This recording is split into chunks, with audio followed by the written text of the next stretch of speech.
Nous sommes à nouveau ensemble. Votre femme veut aller à la boutique d'à côté. Même pas 5 minutes et vous êtes déjà derrière elle. Votre mari prend une bière avec des copains, des amis. Et vous êtes déjà là. Il fait un voyage de 2 à 3 jours. Et vous le persécutez au téléphone. Appel par-ci, relance par-là. Votre femme va au marché. Et elle revient 1 heure plus tard. Et dès que vous voyez le gros morceau de viande dans son sac, oh le boucher, oh ceci, oh cela, vous commencez à la questionner, vous commencez à vous inquiéter. Parfois même parce qu'elle a souri à un voisin du quartier. Et déjà c'est la bastonnade. Et déjà c'est les réprimandes. Vraiment, la vie de couple, la vie en couple, la vie avec votre femme, votre conjoint ou votre conjointe n'est pas de l'esclavage. Oui, votre conjoint ou votre conjointe n'est pas votre esclave.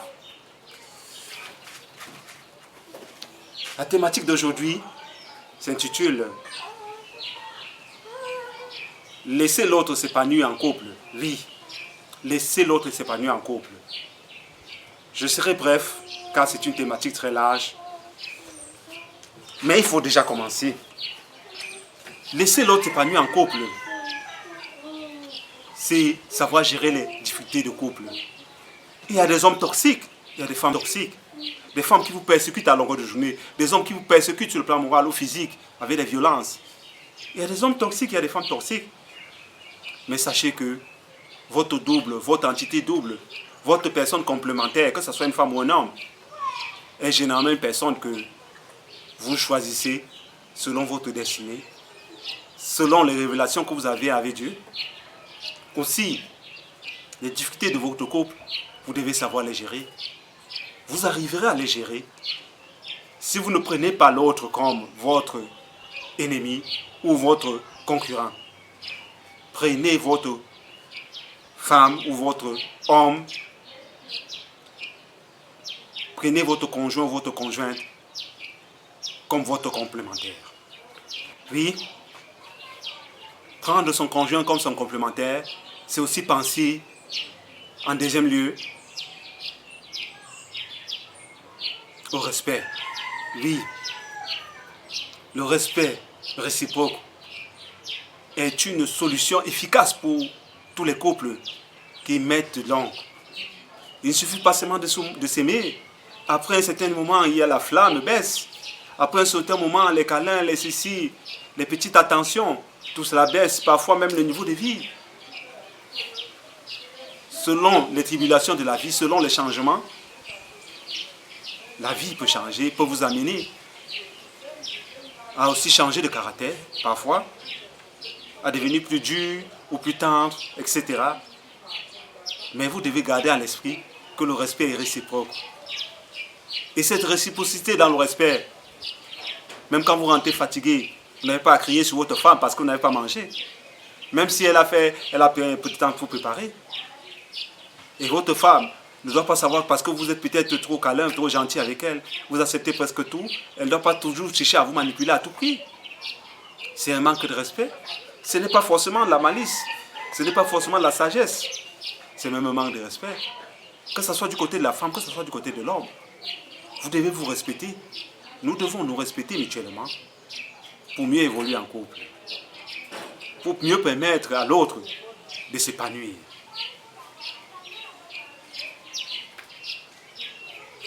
En troisième lieu, il y a la notion de liberté de choix. Oui, votre femme n'est pas votre esclave. Votre mari n'est pas votre esclave. La liberté, c'est le principe fondamental de l'existence.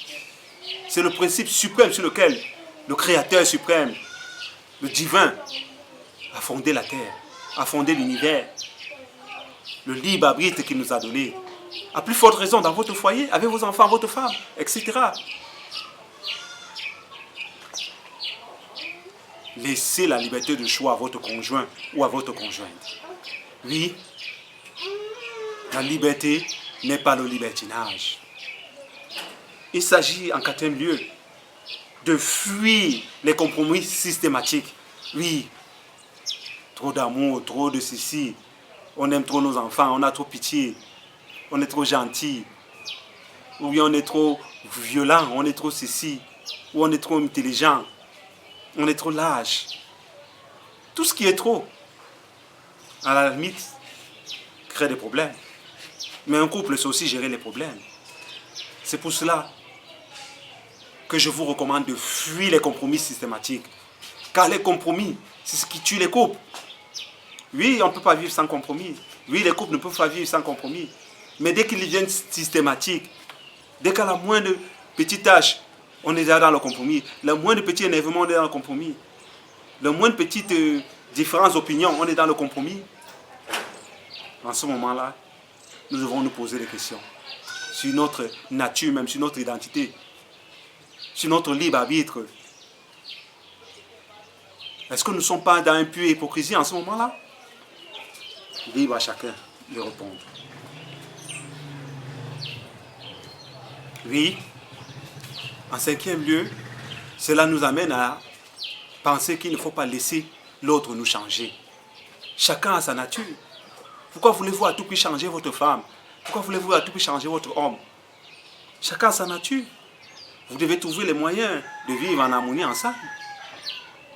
Et quand vous savez écouter votre femme, quand vous savez dialoguer avec elle, quand votre femme sait vous respecter, quand vous savez faire certains minimums, et oui,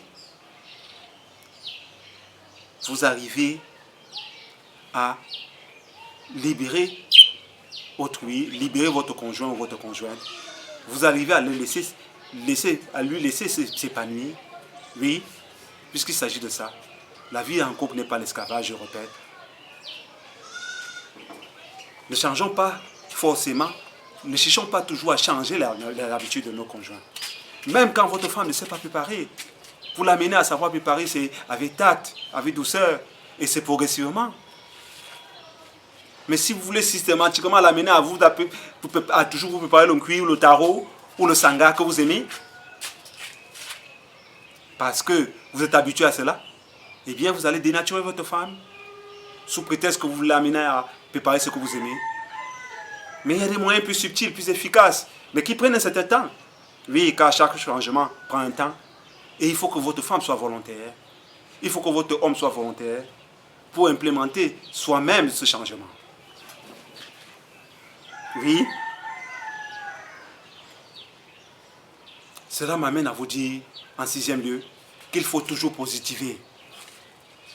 Car l'avenir nous réserve des surprises. L'avenir est amélioratif. L'avenir est bien heureux. À ce niveau, je ne dirais pas davantage. Allons vers ce bonheur. Vivons dans ce bonheur. Vivons de manière positive. En dernier lieu, laisser l'autre s'épanouir en couple, c'est être responsable et vivre. Oui, il faut être responsable de nos choix, de nos actes. Même en couple, c'est vrai, il y a toujours des petits secrets par-ci, par-là. Mais il faut être responsable de nos actes. Les enfants adultériens, le voyeurisme, l'ivresse, les décisions hâtives, la violence verbale, la violence physique, les commérages, la grande emprise de la famille, la grande emprise religieuse. Toutes ces emprises, nous devons être responsables de nos choix, car ils impactent sur notre femme, sur notre conjoint, notre conjointe, ils impactent sur nos familles. Mais nous devons paradoxalement vivre de manière heureuse, vivre le moment présent. Oui, votre demain, c'est maintenant. Activez la cloche de notification pour ceux qui veulent. Partagez cette vidéo, elle vous aidera. Elle aidera ceux qui la recevront. Faites-le. Vous, amis, vous, membres, vous, la communauté. Partagez cette vidéo. Toi, partage cette vidéo. Toi, nouveau membres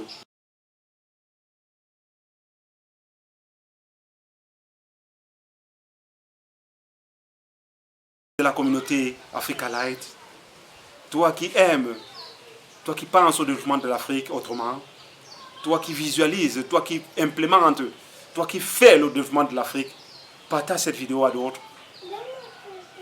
Participe à ce développement, participe à ton développement et libérons nos conjoints. Merci. Liberty, we gotta free to our liberty. We got to move to our liberty. We gotta come out strong. Oh, got to move and we got to move to our liberty.